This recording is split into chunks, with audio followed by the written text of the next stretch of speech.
Uniform. Brad, hindi ako ngayon sa ano? Sa Bata. Bumibili kami ng ano rito. Bumibili kami ng pang-uniform. Kasi susubukan natin mag-waiter. Masama tayo sa kaibigan natin, mag-waiter ako. Para meron tayong extra income. Mia. Ngayon, nandito kami ngayon sa ano, Patayan. Marami sila rito pwede kang bumili dito. Pwede dito bumili ng mga uniform mga pang-nurse. Yan. Dito lang po yan sa ano. Dito lang po yan sa second floor. Ano pangalan ito, Brad? Selimani. Yan. Pag gusto niyong bumili ng mga uniform, yan, dito punta po kayo rito mga guys. Mga nandito sa Riyadh. Mga guys. Pero siguro itong ano, mananay ng pantalon pag gusto nyo magpatabas.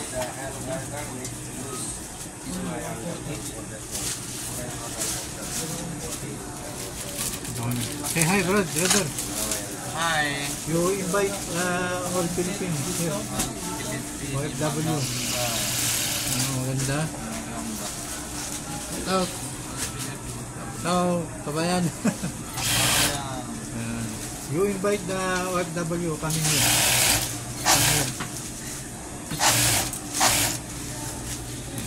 Magbayad ka na. Magbayad na lang ako. Wala palang pambayad.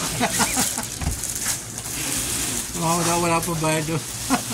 Wala pang bayad. Guys, nandito yung ano, yung nagpa-plancha. Brother! Hey, hi, you invite the all OFW, come here. You invite. Invite for plancha. Yeah. 100 riyal. Pero Anta comes you. How much? Ada pakai ikat ya. One piece. 5 real. thank you. Yan, tama kami. Thank you so much everyone. Yan, salamat. Makakapag-waiter na tayo ngayon. Patos.